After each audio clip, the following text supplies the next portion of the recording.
Mu young high school में सीमिन एक पूर्व बॉक्सिंग चैंपियन है जिसे एक स्थानापन्न शिक्षक के रूप में काम पर रखा गया है। हालांकि स्कूल काफी शांतिपूर्ण लगता है, लेकिन अब इसे एक हिंसक छात्र गिरोह द्वारा नियंत्रित किया जा रहा है जो लगातार छात्रों को खुद का मनोरंजन करने के लिए धमकाता है। सीमिन बस एक शिक्षक के रूप में एक आधिकारिक कर्मचारी बनना चाहती है। फिर भी जब वह शौचालय में होती है तो वह दो महिला शिक्षकों को पिछले स्थानापन्न शिक्षक के बारे में बात करते हुए सुनती है, जो गिरोह द्वारा लगातार धमकाए जाने के कारण अपनी जान ले रहा है। सिमिन के शौचालय से बाहर निकलने के बाद वह दो महिला शिक्षकों में से एक ली जे क्योंग से मिलती है, जो उसे एक वीडियो दिखाती है जिसमें गिरोह एक वृद्ध महिला को धमका रहा है। साइमन को अपनी आंखों पर विश्वास नहीं हुआ, लेकिन उसने गिरोह के नेता हान सू गैंग को पहचान लिया, जो एक भयावह बदमाश है जो छात्रों और शिक्षकों को अपमानित करता है। जे क्योंग उसे सू गैंग के अतीत के बारे में कुछ खतरनाक बातें बताती है और उसे सलाह देता है कि अगर वह कभी बच्चों के बीच लड़ाई देखे तो उसे हस्तक्षेप नहीं करना चाहिए। साइमन उसकी सलाह मान लेती है, लेकिन बाद में अपने पिता के बॉक्सिंग जिम में जाती है, जहां वह अपनी नई नौकरी के बारे में अपनी निराशा क्वान जंग से व्यक्त करती है, जो उसका साथी है और एक पुलिस अधिकारी भी है। हालांकि साइमन दूसरों की परवाह न करने का दिखावा करती है, लेकिन वह उससे कहता है कि वह अभी भी गलत चीजों को बर्दाश्त नहीं कर सकती है, एक ऐसा व्यवहार जो वह अपने पिता के साथ साझा करती है, जिसे वह घृणा करती है। अगले दिन स्कूल में एक शानदार दिन बिताने के बाद साइमन कक्षा से बाहर निकलती है और देखती है कि सू गैंग एक अन्य छात्र गो जिन ह्यूंग को धमका रहा है। जब उसे खोजा जाने वाला होता है तो वह छिप जाती है। वह याद करने की कोशिश करती है कि जे क्योंग ने उससे क्या कहा था और चुपके से दूर से देखती रहती है, क्योंकि सू गैंग प्लास्टिक की थैली से उसके सिर को ढकने के बाद उसकी छाती पर लात मारता है। वह क्रोधित हो जाती है और हस्तक्षेप करने का फैसला करती है, लेकिन एक अन्य छात्र बायोंग जिन द्वारा उसे रोक दिया जाता है, जो उसे सू गैंग के परिवार के पुलिस बल और स्कूल के पीछे की कंपनी के साथ संबंध होने के बारे में बताता है। हालांकि जब सू गैंग दूसरी बार जिन ह्यूंग को मारने वाली थी तो साइमन इसे बर्दाश्त नहीं कर सकी। उसने बीच में आकर सू गैंग के पैर पर वार किया, जिससे आसपास के सभी लोग चौंक गए। उसने नाटक किया कि वह गलती से उससे टकरा गई। फिर उसने सभी को मूर्खतापूर्ण खेलों के बारे में डांटा। जिन ह्यूंग के सिर से प्लास्टिक की थैली हटाई, उसे कक्षा में जाने का आदेश दिया और सू गैंग से माफी मांगने के बाद वहां से चली गई। उसने अपने दोस्तों से पूछा कि कौन जिम्मेदार था। पिछले शिक्षक की मौत के लिए जिम्मेदार होने की बात सुनकर उसने उनमें से एक का लगभग गला घोंट दिया। उस रात अपमानित जिन ह्यूंग एक इमारत की छत पर खड़ा था। अपनी जैकेट गिरने के बाद वह बार बार एक पंचिंग बैग को तब तक मारता रहा जब तक कि उसकी मुट्ठी में चोट नहीं लग गई। अगले दिन स्कूल में वह साइमन के पास से गुजरता है, लेकिन कुछ ही देर में वापस आ जाता है। वह दूसरे कमरे में उससे स्कूल में गुंडों के बारे में बात करती है और उसे डायरेक्टर से बात करने का सुझाव देती है। जिन ह्यूंग उसे बताता है कि सभी जानते हैं, लेकिन कोई भी हान सू गैंग को दंडित करने की हिम्मत नहीं करता। वह रोते हुए उससे मदद मांगता है और बताता है कि पुलिस को बताने के बाद उसे पीटा गया था। साइमन उसे दूसरे स्कूल में जाने का सुझाव देती है, लेकिन जिन ह्यूंग गिरोह के कारण स्कूल छोड़ना नहीं चाहता। जब वह उससे बात कर रही होती है तो सू गैंग के दोस्त साइड खिड़की से उसकी तस्वीर लेते हुए दिखाई देते हैं। दूसरी ओर साइमन स्कूल की स्थिति के बारे में खुद से बहस करती रहती है। उस रात सुबह वह सू गैंग और उसके दोस्तों से मिलने जाती है, जो धूम्रपान कर रहे हैं, और उनसे अपनी सिगरेट बुझाने के लिए कहती है। फिर साइमन सू गैंग से बात करती है और उसे उन दर्दनाक मुद्दों पर काम करने के लिए कहती है जिनकी वजह से वह दूसरों को धमकाता है। वह क्रोधित हो जाता है और अपना मुक्का उसके चेहरे के पास ले जाता है, लेकिन मुक्का नहीं मारता। खुद को रोकने के बाद वह उसे जाने के लिए कहता है और उसके चेहरे पर अपना धुआं छोड़ता है। बाद में स्कूल में सभी को शिक्षा समिति को भेजी गई एक रिपोर्ट के बारे में उनके फोन पर एक सूचना मिलती है। रिपोर्ट में एक व्यक्ति की वजह से स्कूल में हो रही हिंसा को उजागर किया गया है।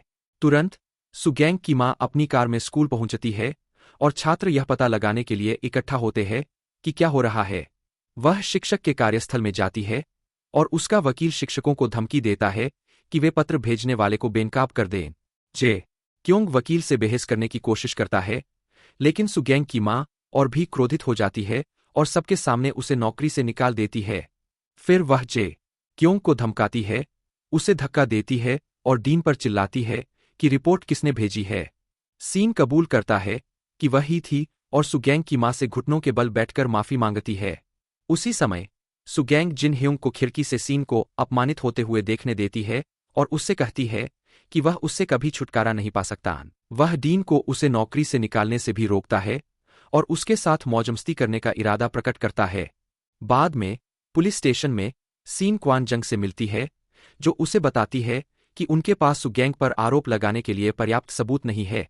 यह सुनकर वह निराश हो जाती है और जिम जाती है, जहां उसे अपने पिता मिलते हैं। वह उससे बात करने की कोशिश करता है, लेकिन वह नाराज हो जाती है और चली जाती है। एक दुकान के अंदर अकेले बैठी हुई सुगैंग और उसके दोस्त उसके पास आते हैं। वे उसे परेशान करते हैं और तस्वीरें लेते हैं, जबकि सुगैंग उसे जबरदस्ती अपनी गोद में बैठाता है। वह लगभग अपना आपा खो देती है और अपनी मुट्ठी भींच लेती है, लेकिन दुकानदार के हस्तक्षेप करने के बाद वह चली जाती है। सड़क पर वह एक अनजान व्यक्ति से टकराती है, जो उससे बदतमीजी से माफी मांगता है।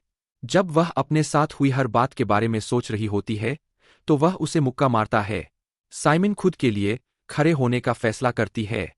जब वह आदमी उसे फिर से मुक्का मारने की कोशिश करता है, तो वह पीछे हटती है और उसके चेहरे पर लात मारती है, उसे जमीन पर गिराकर भाग जाती है।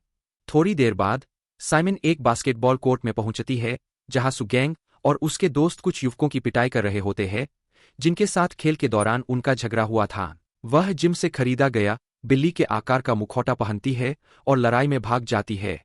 वह सुगैंग की छाती पर लात मारती है, खुद को झगड़े में शामिल करती है और उसे पीटती है, जिससे वह अपने दोस्तों के सामने खून से लथपथ हो जाता है। हालांकि पुलिस मौके पर पहुंचती है और सभी तितर-बितर हो जाते हैं। थोड़ी देर बाद साइमन लेट जाती है और अपना मुखौटा हटाकर अकेले हंसती है, लेकिन उसे पता नहीं बायोंग जिन्न सब कुछ देख लेता है। वह अगले दिन खुश चेहरे के साथ स्कूल लौटती है, शिक्षकों को सुगैंग की पिटाई के बारे में गपशप करते हुए सुनती है। वह खबर के बारे में उत्साहित होने का दिखावा करती है और बिल्ली के मुखौटे वाली आकृति के बारे में सुनती है। जल्द ही पूरा स्कूल एक दीवार पर बनी बिल्ली की तस्वीर साझा करता है, जो सुगैंग का मजाक उड़ाता है। जब सुगैंग और उसके दोस्त इमारत में प्रवेश करते हैं, तो छात्र जल्दी से तितर-बितर हो जाते हैं। क्रोधित होकर उसे अपनी डेस्क पर बिल्ली के और चित्र मिलते हैं। जे क्योंग मौके पर आता है और स्थिति को कमतर आंकता है। वह दूसरे शिक्षक को डेस्क बदलने का निर्देश देती है, ताकि अनावश्यक हंगामे को कम किया जा सके। अपना पुराना सम्मान खो देने के बाद सुगैंग अपने दोस्तों के साथ क्लास से बाहर निकलता है और अपनी कार में तेजी से भागता है। वह ब्रेक लगाता है और अपने दोस्तों से बिल्ली के मुखौटे वाले व्यक्ति के बारे में बताने के लिए कहता है। जब वे जवाब देने में विफल रहते हैं, तो वह गुस्से में स्टीयरिंग व्हील पर वार करता है। एक दोस्त ने जिन ह्यूंग के साथ घूमने का सुझाव दिया, जिससे सुगैंग का चेहरा भयावह हो गया। इस बीच बॉक्सिंग जिम में क्वान जंग से बहस करने के बाद सीमिन अपना मुखौटा गलती से फाड़ देती है।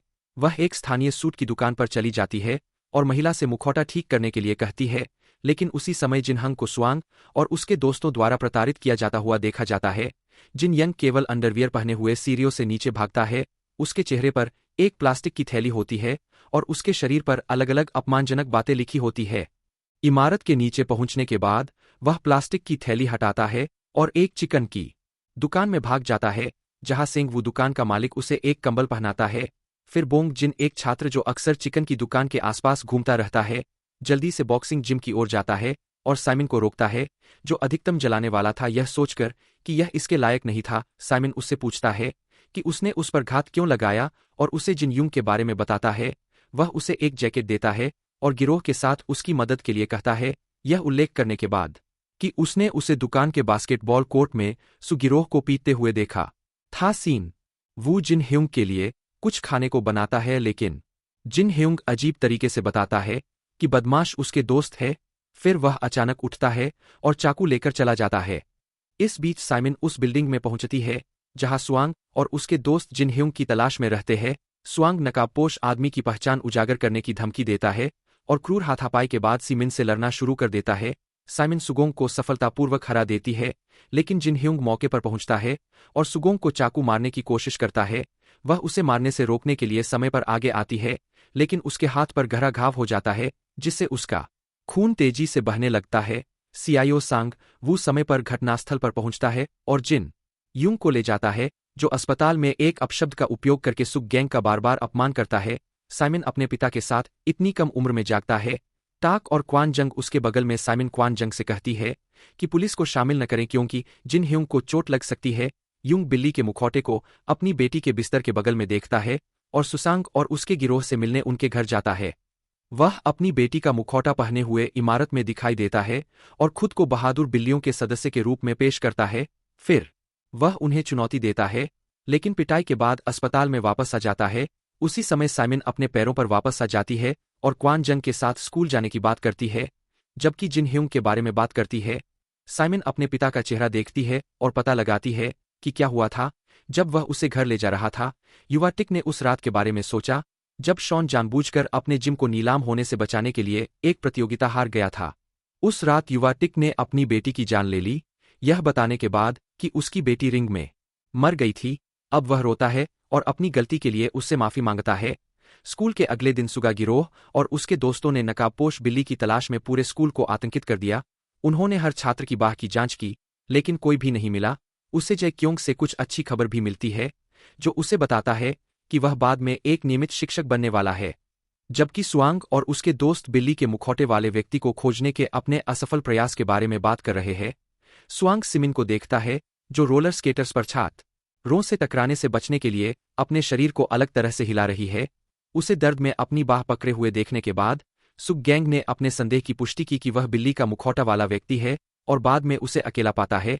जबकि वह अपना फोन रखती है, वह आसानी से उसे टेबल पर उसके घायल हाथ का उपयोग करके नीचे रखता है और उसके सिर पर प्लास्टिक की थैली लपेटकर उसका दम घोंटने वाला होता है।